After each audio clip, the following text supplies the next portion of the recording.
Angelina Etienne-Bleu, donc sociologue de l'Université de Maine, c'est ça? Alors, droit de vote des étrangers, d'où, de quoi et de qui parle-t-on? Donc, je vous donne la parole. Je pense que j'ai un petit souci quand même avec le PowerPoint. F5. Merci. Merci. Je remercie les organisateurs de leur invitation ainsi que les participants à leur présence. Bon, tant pis, on se débrouillera sans la technique, on fera avec.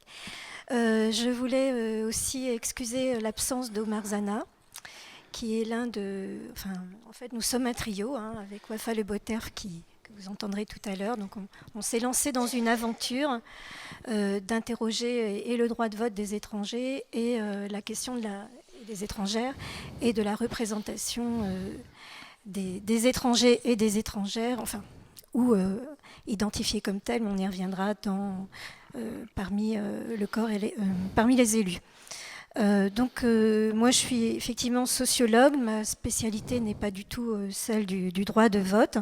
En revanche, je suis plutôt spécialiste de la question des minorités au sens sociologique, être dans une situation minoritaire dans un pays majoritaire, c'est-à-dire être considéré comme d'une certaine façon un citoyen de seconde zone, d'être particularisé notamment dans sa culture. Voilà, et donc je m'intéresse beaucoup au processus de catégorisation et d'identification en lien avec l'origine réelle ou supposée et le sexe, sachant que les deux se combinent bien souvent. Et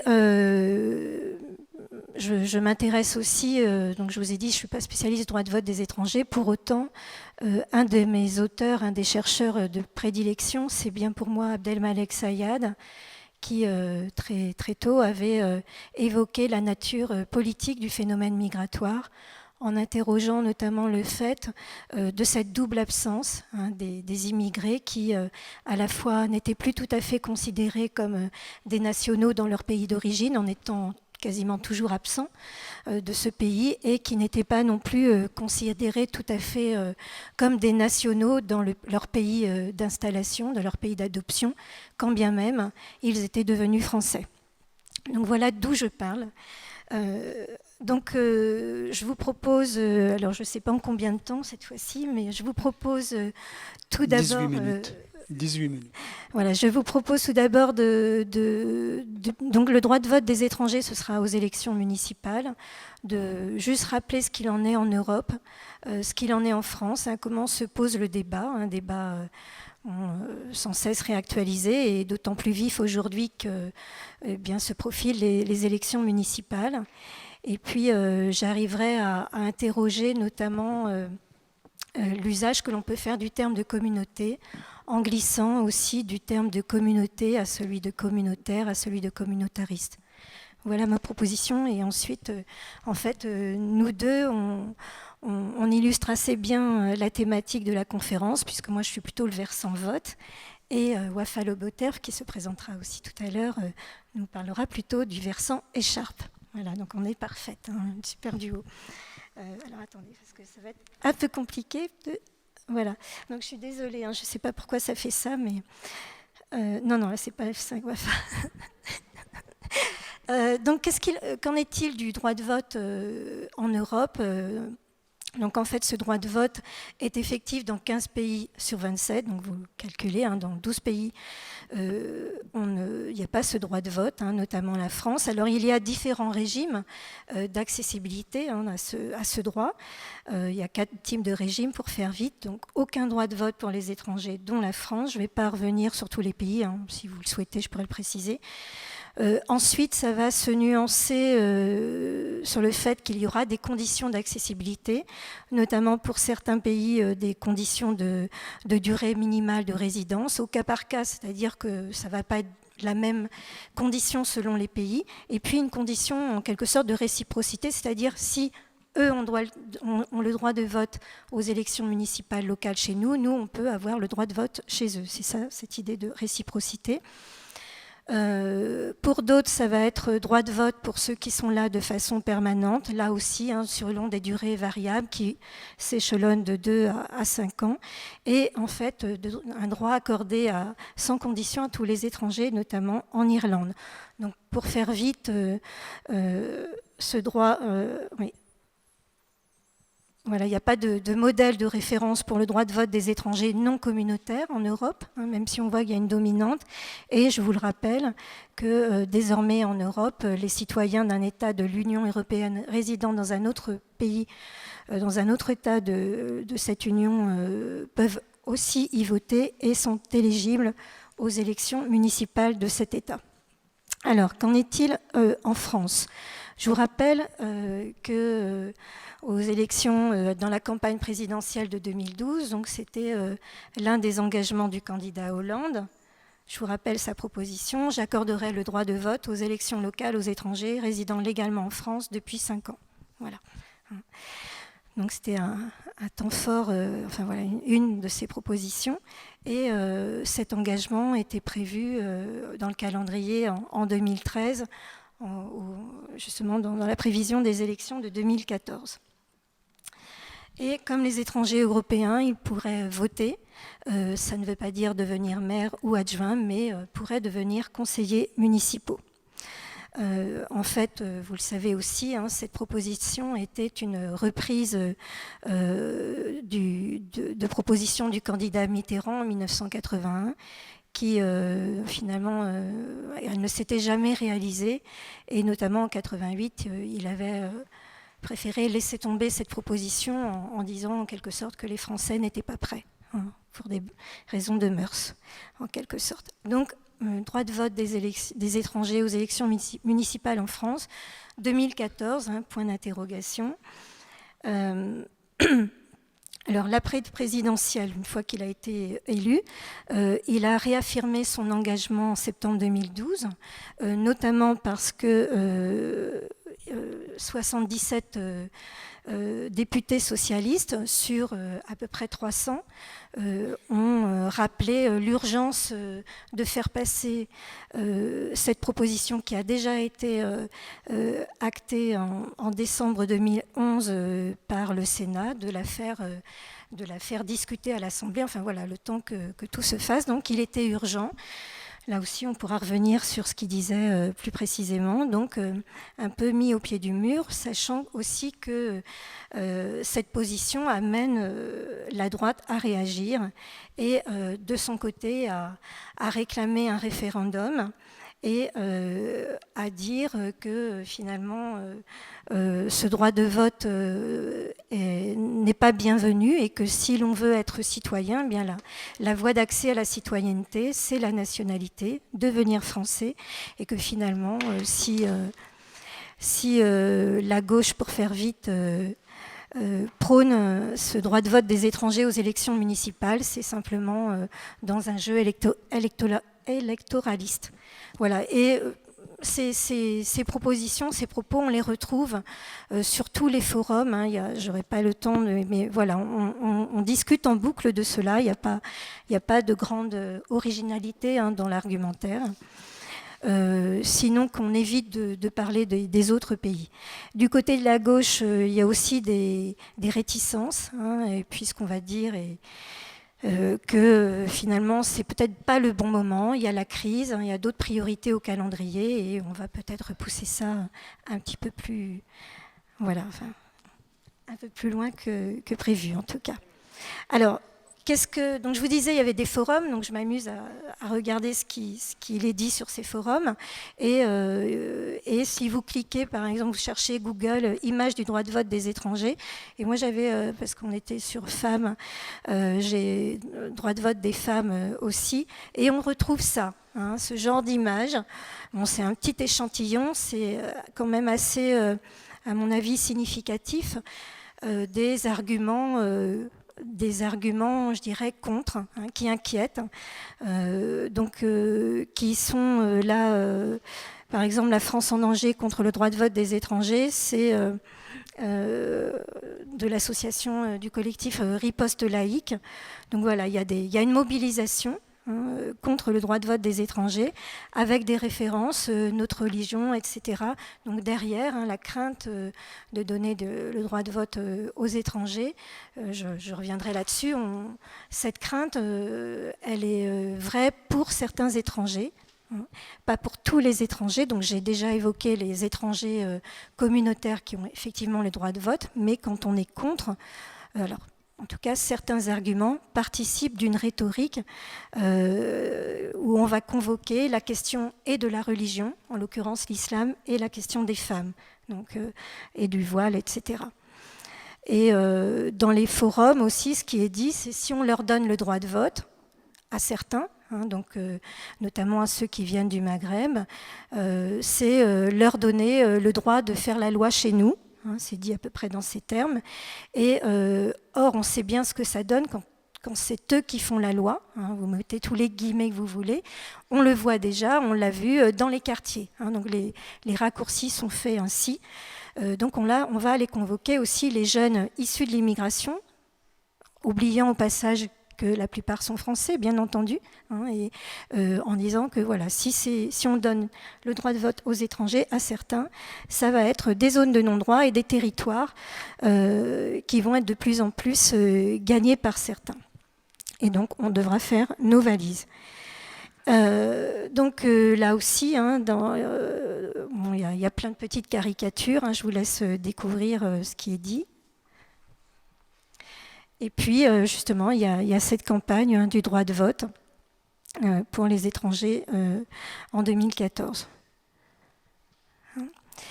Donc moi, je vous disais, je me suis intéressée à qu'appelle-t-on de finalement ces étrangers, de qui on parle, sachant qu'il y a quand même un étonnement, puisqu'on parle de certains en tant que communautaires qui sont de fait en tant que communautaires autorisés à voter chez nous comme on peut l'être chez eux, et puis d'autres qu'on va trouver trop communautaristes, et du coup on préfère ne pas les voir voter chez nous. Donc effectivement l'électeur étranger est perçu bien souvent comme un électeur communautariste, et derrière cet électeur communautariste il y a des implicites, puisqu'on je le répète, on perçoit certains étrangers, certains immigrés, et d'emblée, on pense que ces immigrés sont communautaristes, c'est-à-dire qu'ils vont voter pour eux, pour leur collectif, pour leur communauté, et on verra tout à l'heure, ça implicitement pose la question aussi de ceux qui vont les représenter.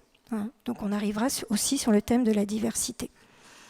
Donc on le voit, il y a également dans tout cet argumentaire, souvent confusion entre la nationalité et citoyenneté, notamment chez les contres.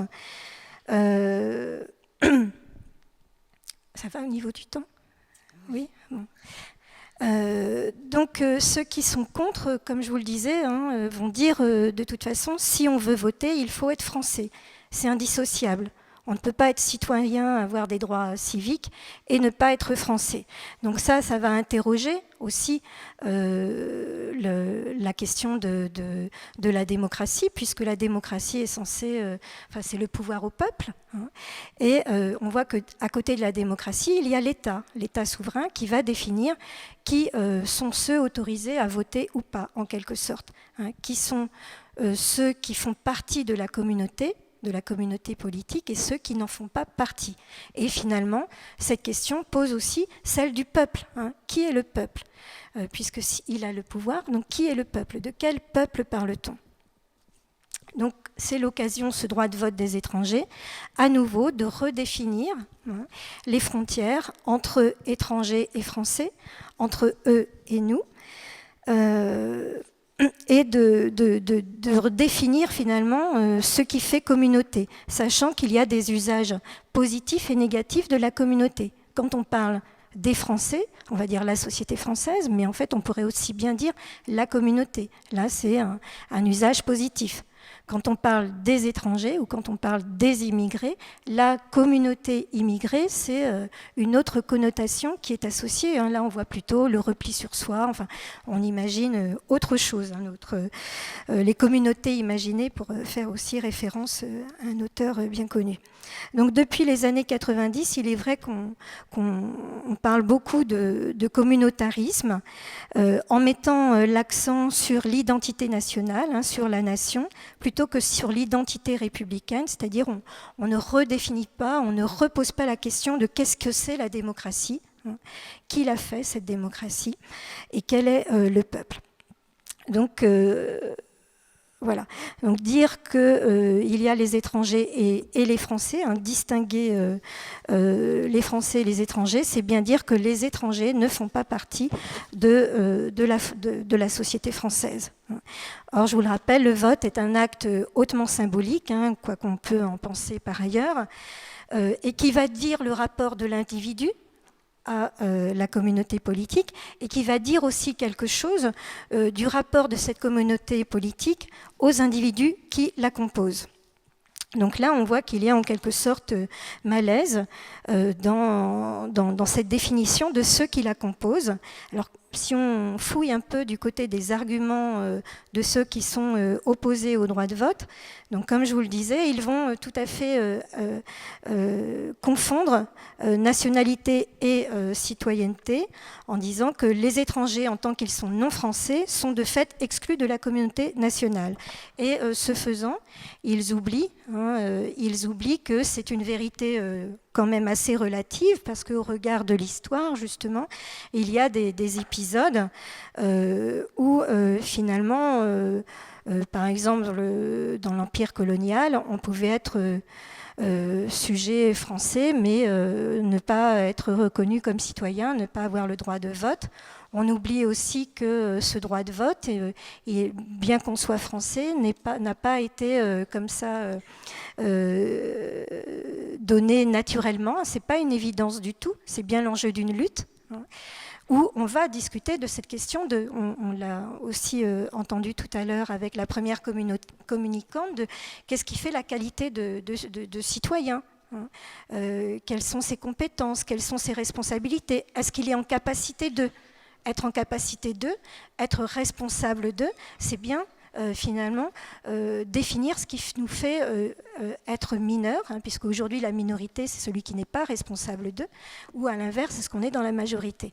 Donc droit de vote des adultes ouvriers, quelques dates, 1848, on a reparlé des femmes aussi, donc droit de vote 1944, et si on convoque la nationalité, là aussi ça pose question, puisque certains étrangers, je le répète, de l'Union européenne, eux peuvent tout à fait voter tout en n'étant pas nationaux. Bon, là on s'en sort en convoquant la citoyenneté européenne.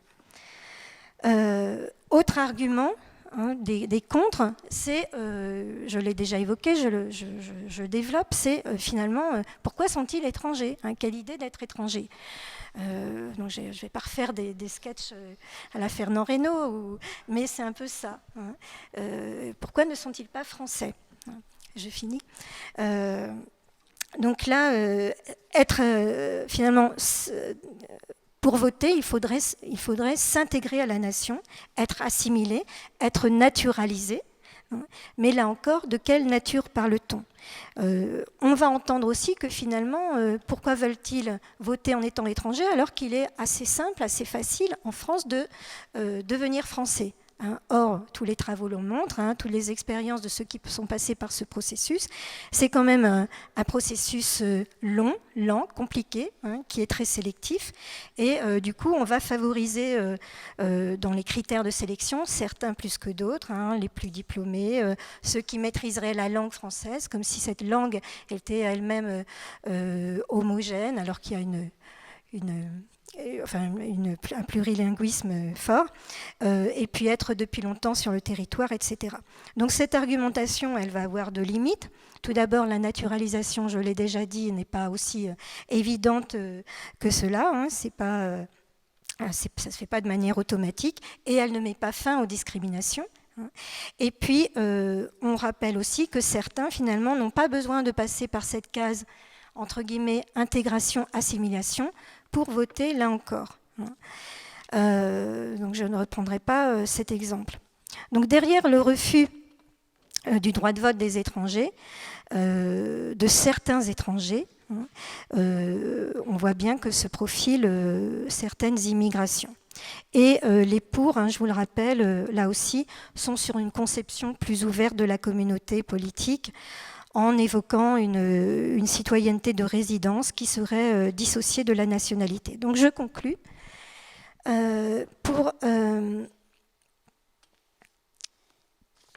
pour passer justement de qui va voter, quels sont les étrangers, de qui parle-t-on, à pour qui vont-ils voter, puisque c'est aussi cette question-là qui est derrière la définition de ces étrangers dont on est inquiet finalement. Et ça, je trouve il y a beaucoup d'écho avec ce qui a été dit tout à l'heure sur le fait qu'on s'inquiétait du droit de vote des femmes, pensant qu'elles allaient voter mal ou qu'elles n'allaient pas... et pour qui allaient-elles voter? Donc on voit des choses assez proches. Comment ? Et les gens du voyage aussi, tout à fait, oui. Donc, pour qui vont-ils voter? Donc, et notamment, on va, alors sachant que c'est un tabou en France, évoquer le vote ethnique. Le vote ethnique, mais on essaye d'échapper à cela. Alors, par quel type d'argument? Alors, je vais faire vite parce que Wafa nous en parlera davantage. Je vous rappelle qu'on est parti, depuis les années 2000, on évoque la diversité, que cette diversité est très proche aussi de la question de la parité. En tout cas, elles sont assez concomitantes dans leur apparition, même si elles posent des choses différentes, puisque si on évoquait la question des quotas, qui apparaît dans certains propos politiques, certaines propositions, autant les femmes et les hommes, même si on remet aussi en question le sexe biologique aujourd'hui, en disant que c'est aussi une vue de l'esprit, ça paraît à peu près simple de savoir qui sont les femmes, qui sont les hommes. Ensuite, parler de diversité en fonction de l'origine, là, ça va être plus compliqué. De quelles origines? Est-ce que ça va être l'autodéclaratif? Enfin, et là, on voit apparaître aussi la question des minorités visibles. Mais de la même façon, minorité visible, autant diversité, c'est aussi une manière de légitimer ce qu'on va un temps dans cette même période, début des années 2000. Vous vous rappelez, on parlait de discrimination positive. On s'est posé la question si on n'allait pas faire, comme aux États-Unis, de la discrimination positive, avec cette idée que de manière transitoire, de même que devait l'être la parité, ça allait permettre de changer les représentations et ainsi permettre à certaines et à certains d'être présents. Donc la diversité, c'est aussi une manière de légitimer la discrimination positive, parce qu'il y a eu des tollés en France en disant même si c'est positif, c'est une façon de légitimer la discrimination et ça pose question. Donc on essaye de s'en sortir avec cette diversité, la diversité qu'on va quand même emprunter au champ économique, au champ libéral. Je ne sais plus pourquoi tu me dis ça. Oui, alors je finis, oui. Les minorités visibles, c'est aussi une autre manière de dire le communautaire, sachant que, et Wafa nous en parlera davantage, on va parler du paradoxe de minoritaire, c'est-à-dire comment faire, et on va retrouver ça autant chez les femmes, autant chez ceux qui sont identifiés comme de l'ordre du divers. Est-ce qu'on parle au nom d'une communauté? Mais alors c'est faire finalement, c'est aller dans le sens du majoritaire qui nous assigne à une place, et en même temps comment défendre ses droits. Voilà, on est pris au piège de tout ça. Donc je finis avec le paradoxe du majoritaire qui lui va justement aller chercher du divers, mais pas n'importe lesquels. Je vous rappelle que minorité visible ou la diversité, c'est pas quand on parle de diversité, on ne pense pas forcément à Anne Hidalgo ou à Manuel Valls, pourtant ils sont aussi enfants d'immigrés, on pense à d'autres. Et le paradoxe du majoritaire, c'est, pour finir, c'est en France, on est sur le modèle républicain, donc on ne reconnaît que des individus et pas des groupes. Et en même temps, il y a cette question du communautaire qui nous travaille. Donc l'idée, c'est pour résoudre cette contradiction, en quelque sorte, cette paradoxe, c'est aller chercher des individus spécifiques, entre guillemets, hein, qui vont être en quelque sorte la courroie de transmission avec cette communauté. Et notamment, ce qui nous importe avec WAFA, c'est d'aller interroger les femmes de la diversité, qui sont en quelque sorte la minorité dans la minorité, hein, puisqu'on parle de minorité visible, et en interrogeant la place qui leur est faite, comment prennent-elles cette place et qu'en font-elles? Merci. Merci.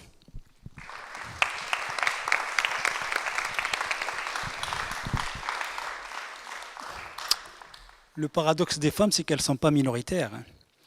Donc, je vais donner la parole donc, à Madame Wafa Loboterf, donc, qui est de formation sociologue en information de la communication, enseignante et élue, qui va nous parler des femmes et de la diversité dans la politique. Et là, on est de côté, effectivement, le versant élu. Merci beaucoup. Donc, vous constatez que la tâche n'est pas aisée, hein. Je suis d'origine étrangère, n'est-ce pas, femme. Je suis enseignante, je suis des minorités visibles, j'ai été de la diversité. Qu'est-ce que j'ai été d'autre? J'appartenais au beurre, plutôt beurre rance. Donc, vous constatez que